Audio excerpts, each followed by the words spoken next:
Muy buenas a todos, somos Rote y Síncope. Muy buenas. Y hoy os traemos una de esas películas que han pasado a la historia por ser película de culto, película que nos habéis pedido por activa y por pasiva, película que sí que es verdad que teníamos vista la portada, pero no la película, y os llamaba mucho. Se trata de Evie y Smithrey, o Come and See, o Ven y Mira. Por un momento he dudado de qué review estábamos haciendo, porque como me he sentado aquí y no hemos comentado gran cosa, has dicho ese título y digo, a ver, ¿de qué película vamos a hablar?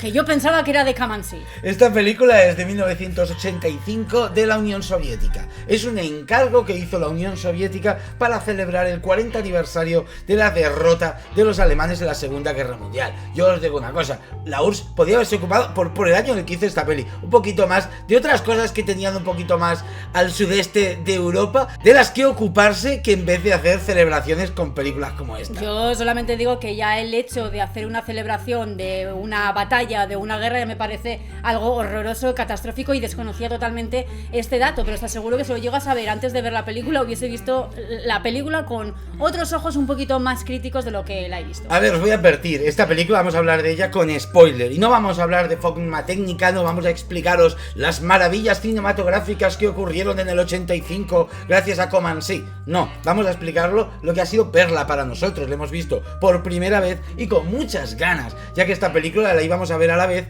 que Johnny cogió su fusil. Otra película antibélica que es bastante más antigua que esta y que realmente nos rompió el culo por donde la vimos. Para los aspectos técnicos y para analizar un poquito en ese sentido la película, ya hay otros profesionales o incluso otros youtubers donde os podéis informar, buscar curiosidades, y de hecho seguro que hay en abundancia un montón de contenido con respecto a eso, así que no por no ser repetitivos, creemos que a veces lo que venís a ver es un poco cómo hemos valorado, cómo hemos visto nosotros a modo personal esta película, siendo también intentando ser un poquito objetivos en según qué pequeños detalles técnicos, así que a ello vamos. Dicho esto, ¿de qué trata Come and See? Bueno, pues en esta película nos retratan la guerra a través de los ojos de un niño que poco a poco se irá curtiendo y volviéndose más duro, por desgracia, gracias a ese sufrimiento y a las matanzas sistemáticas que tendrá que ver. El protagonista es este chico, este niño, este adolescente que a medida que va pasando la película cada vez se hace más mayor. Es un Benjamin Button muy exagerado este chico. Entonces sabemos que la película trataba de la guerra, sabemos que la película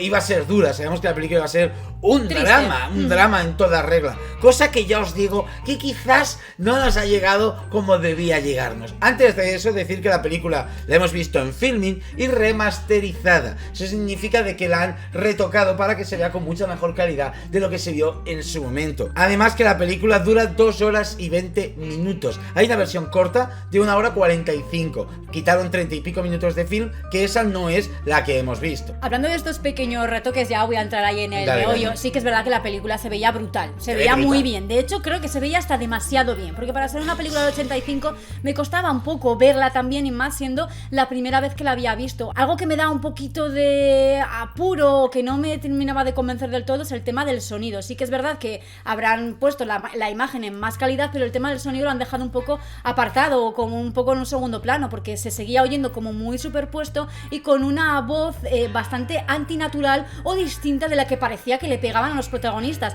Al menos esa ha sido mi sensación, que la voz de Fliora, de nuestro protagonista principal, era un poquito alejada de la niñez que se supone que quería expresar, sobre todo al principio de la película. Después hubiese entendido que esa voz se curtiese un poco más o incluso cambiase la forma de expresarse o de entonar las frases, pero no me ha pasado solamente con Fliora, sino con, en general, todos los protagonistas, incluidos los soldados que han ido saliendo, que el tema de las voces no me ha convencido del todo, y sí que es verdad que de vez en cuando me hacía desconectar sin querer un poco del contexto en el que estaba metida. Le hemos visto en versión original, no nos vengáis con hostias, hemos visto en versión original, pero muchas de estas películas grababan el sonido a posteriori, o sea, se doblaban a sí mismos después. No estoy seguro si es el caso de esta, pero sí que se nota algo extraño. Por contextualizar, nos encontramos en Bielorrusia en 1943, en el momento más épico, digamos, de la Segunda Guerra Mundial, donde los nazis prácticamente tenían todo el territorio europeo conquistado, y ahora por su parte la URSS o la Unión Soviética pues estaban intentando ganarles terreno. Era el caso de Bielorrusia, un país que era de la Unión Soviética pero que poco a poco los nazis intentaron ir conquistando. Nuestro protagonista, Friola,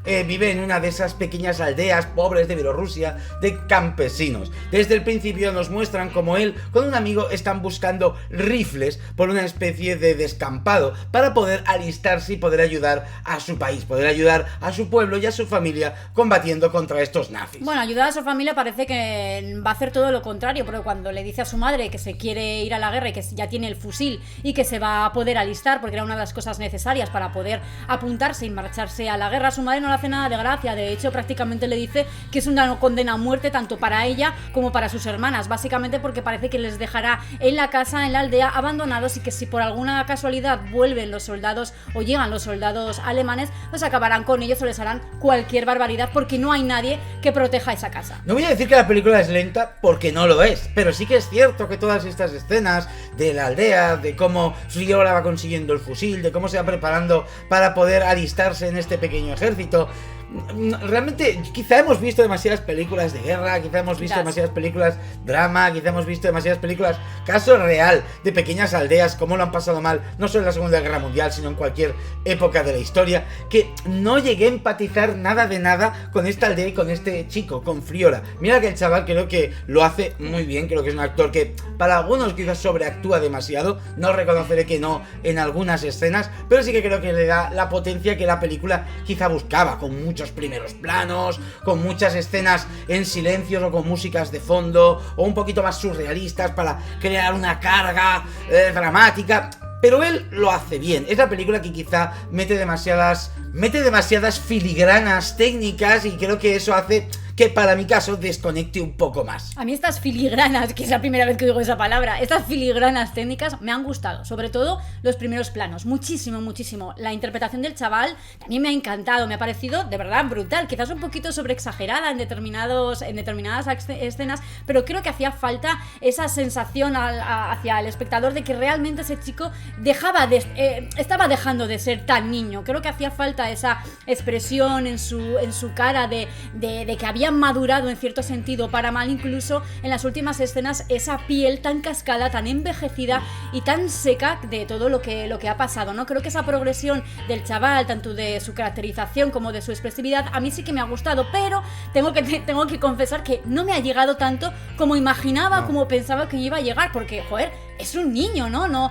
Creo que es bastante más dramático si nos cuentan esta historia desde los ojos de un niño que desde los ojos de un soldado básico, que sí que es verdad que hemos visto varias películas en ese sentido con la perspectiva de un soldado raso, pero de un niño, y además con la multitud de escenas en las que se verá implicado, que son un poquito también drásticas. La verdad que tampoco he tenido esa empatía o esa emocionalidad que creo que me debería haber transmitido la película, así que en cierto sentido la he visto un poquito fría. La verdad es que la peli tiene buenas escenas de explosivos, tiene buenas escenas de acción, creo que han utilizado incluso quizás balas reales en alguna escena, o los sonidos, todo eso está muy bien conseguido. Las explosiones, desde luego, hasta ahí no voy a discutir nada. Parecen reales, explosiones reales controladas, que está la cámara ahí grabando cómo detonan los explosivos, y la verdad que en ese sentido los efectos se conservan bien. Pero vamos a avanzar. Nuestro amigo Friola se encontrará con una chica, la llamaré Gloria porque no me acuerdo del nombre, Granshons, tiene un nombre también muy pensaba que me lo había apuntado, pero muy soviético, pero bueno, os regalarán como unos 20, 15, 30 minutos de unas miradas muy extrañas para intentar hablarnos del sufrimiento que viven estos niños o adolescentes en la guerra, que han tenido que madurar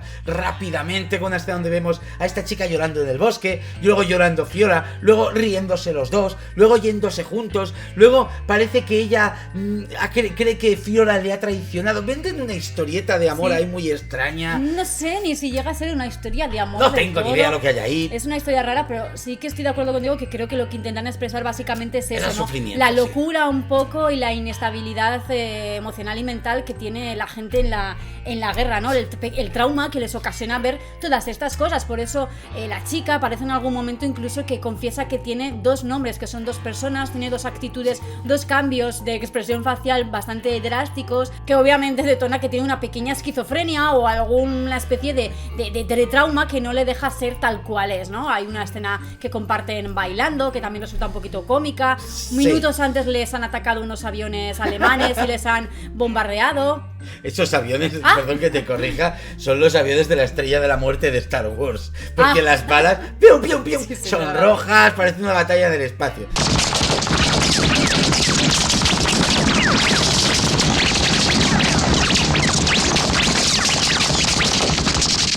Eso no entiendo la decisión de hacer eso, pero bueno, hay que darle la película. Tampoco queda muy claro cómo llegan a conocerse estos dos chavales, ¿no? Parece que Fliora, una vez que ya emprende su viaje con los soldados, es el novato de todo el pelotón, incluso le cambian las botas y le dan unas más viejas, y parece que en algún momento determinado de esas caminatas por esos bosques, pues parece que se queda un poco rezagado, y es cuando encuentra a esta chica llorando, y de ahí de la nada, pues parece que todos sus sueños de ir a la guerra parece que se truncan porque se queda un poco apoyando, ayudando o consolando a esta chica que la ha visto un par de veces mientras hacían 4 fotos del pelotón. Me descuadra un poco esa actitud del protagonista, pero bueno, continúo viendo la película a ver qué es lo que me depara, y me depara una de las escenas que más me ha gustado y que más sufridas he visto durante la película, y es estos dos chicos intentando atravesar un pantano de lodo para volver de regreso a la aldea de Fliora, y que así esta chica se quede cuidando a la hermana y a la madre de Fliora y esté protegida en su casa en la aldea. Esa escena del pantano realmente se ve real, se ve que parece que realmente les cuesta moverse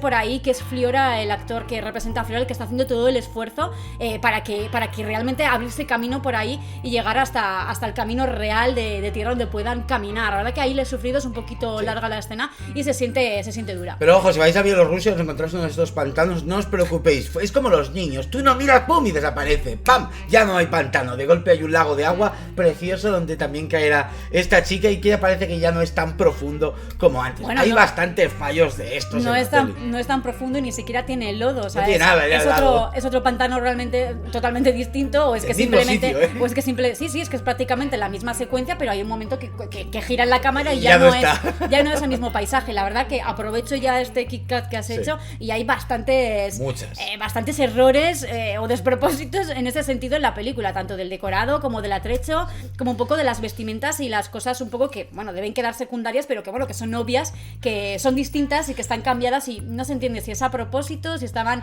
intentando transmitir esa locura de la guerra al espectador o cómo lo habrán excusado, pero para nosotros son fallos. Además, nuestro amigo Fiora tiene el síndrome de Ron Turn, el síndrome de Pest, porque también se hará daño en la pierna, como nuestra amiga de The Lake, como nuestro amigo de Ron Turn, etc. Y de golpe me dolía a mí la pierna, y empezará a correr, la tenía casi hasta entablillada. Sí, no, de hecho la tenía entablillada, o sea, se le puede apreciar, ojalá encuentres esta escena, Roten, gasta tiempo y encuéntrala. Vale. Se le puede apreciar a través del pantalón que lleva una pequeña tablita por la que el actor tiene más fácil simular un poco la cojera y llevar la pierna inmovilizada. Incluso le comenté a Rote, joder, qué detalle tan chulo, para que a los pocos segundos, en la misma carrera prácticamente, ya esa tablilla no exista, incluso el actor ni siquiera coge. Qué pena, qué rabia que se pierdan esos pequeños detalles que para mí son tan importantes a la hora de entrar en una película o de entrar con tu personaje en la película. Debido a una explosión, nuestro amigo Fiora quedará un poquito sordo, perderá un poquito de audición. Sí que es cierto que la película utilizará un recurso que para día de hoy es muy normal, pero quizá en el 85 no tanto, y es el hecho de hacer que el espectador también se ensordezca con nuestro protagonista gracias a las explosiones, etc. Y eso le da caña para el momento que hay soldados persiguiéndolos, porque no los oigas tan bien, los tiros, de dónde vienen. Ese sonido de la película, ese aspecto de la película, bien. Lo trata con bastante cuidado. Perfecto. Pero continuamos un poco con la trama de la película y ya llegamos al poblado original de Fliora, que llevará a esta chica, se supone, a su casa para que cuide mutuamente de su madre y de su hermana. Fliora se encontrará con la sorpresa de que sus hermanas gemelas y su madre han sido brutalmente asesinadas. Hay una escena bastante dura donde Fliora parece que no se da cuenta, pero su compañera sí, que parece que detrás de la propia casa hay un montón de cuerpos, una pila de cuerpos tirados, como que les han matado. Los soldados alemanes han pasado por ahí, han destrozado la aldea y han dejado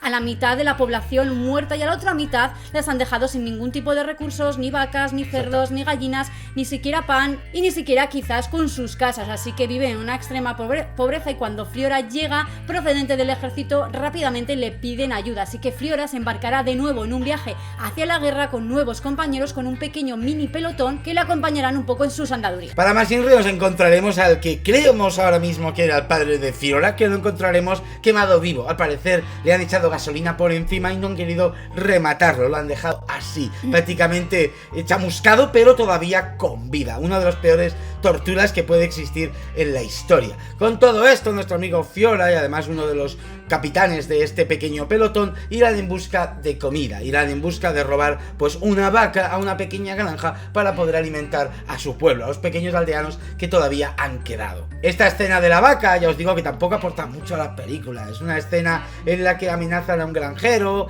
para robarle la vaca y luego a esa vaca, al parecer, esto lo he leído por Wikipedia y por IMDb y a personas que han hablado de esta película, y es que resulta que esa vaca la mataron de verdad para hacer esta escena. Qué una raro. Escena que no aporta absolutamente nada, una escena que no aporta nada a la película, pero que bueno, ya sabéis lo que ocurre, si matas un animal en pantalla, la gente hablará de ti. La película se hace famosa, ¿no? Sí. Qué raro que en 1985 decidan utilizar a un animal extremadamente grande y extremadamente escandaloso en pantalla para asesinarlo de la nada, ¿no? Qué raro que se hagan esas torturas en el 85, de verdad, qué época tan mala para el cine en ese sentido. Una escena totalmente, como dices, innecesaria, que lo podían haber representado de otra manera, ni siquiera se siente el hambre o las ganas de comer que tenía Fiora, ni siquiera se ve cómo se lleva esa vaca al poblado. La verdad que una escena bastante tonta y absurda que la verdad que me sobraba de la película. Y llegando al tercio final de película, encontramos ya que por fin han aparecido los nazis, ya han llegado, que parece que no aparecían en toda la película. Bueno, más que nada es que Fiora y sus compatriotas, sus camaradas, llegan a otra de las aldeas donde se supone que van a saquear, donde van a pedir prestado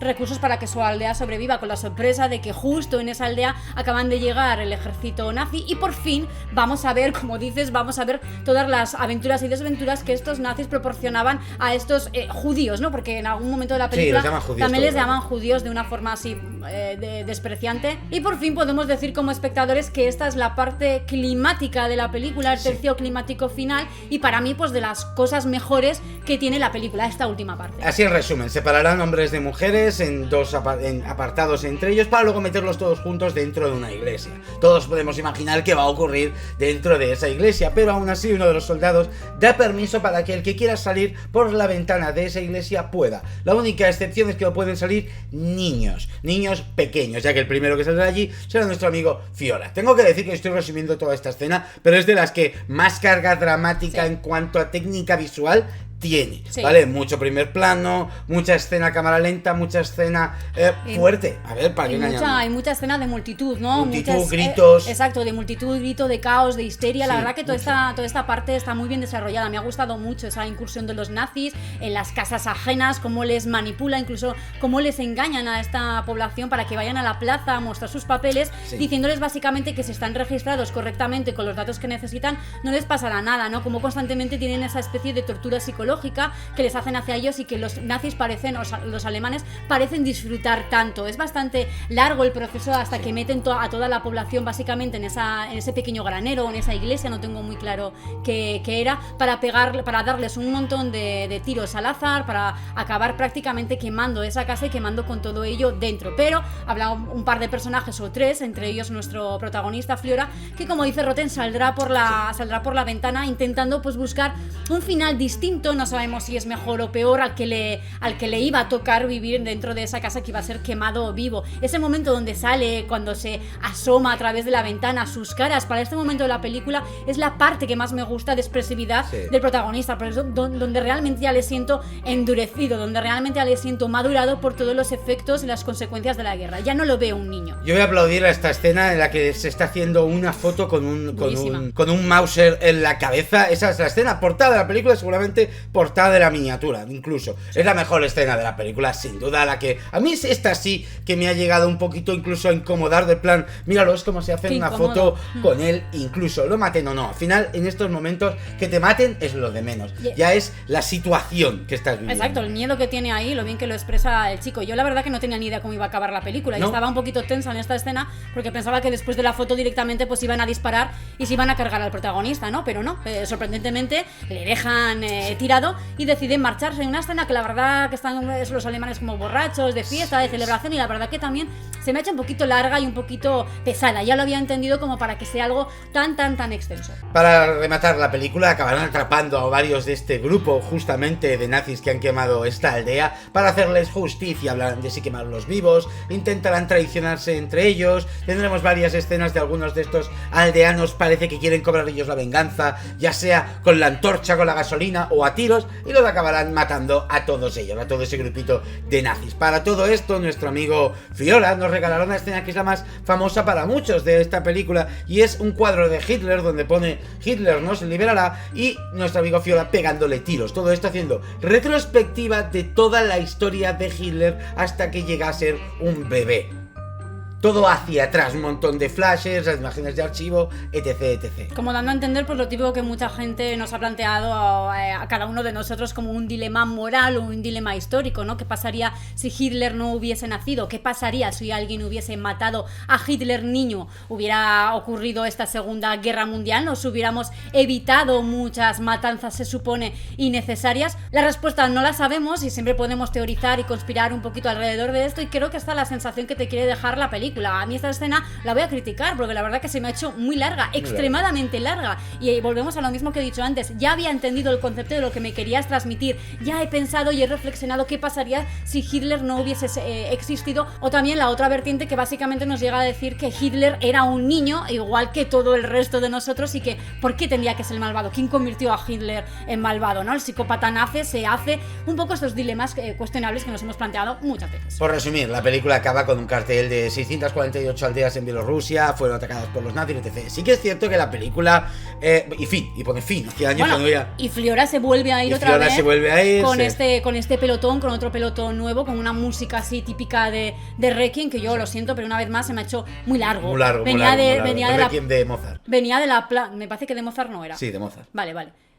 Venía de la parte más climática de la película, más intensa emocionalmente, y la verdad que estas dos escenas, la de Hitler y esta del final con el pelotón marchando, se me ha hecho un poquito como demasiado insistir ahí en el punto doloroso, que ya en vez de dolerte ya te molesta. Tengo que decir que la película, aunque sea una película hecha para el aniversario, el 40 aniversario de la victoria de la URSS frente a los nazis, no se me ha hecho una película tan patriótica, ni una película tan procomunista, ni una película como he leído por ahí, de que a los de la URSS los deja súper bien y a los nazis todos son idiotas y todos son malvados. Tampoco he visto eso. A ver, es una película de guerra. Al final el que cuenta la historia siempre será el bando que le interesa quedar mejor que al otro. Eso lo hemos visto los estadounidenses, lo hemos visto con los rusos.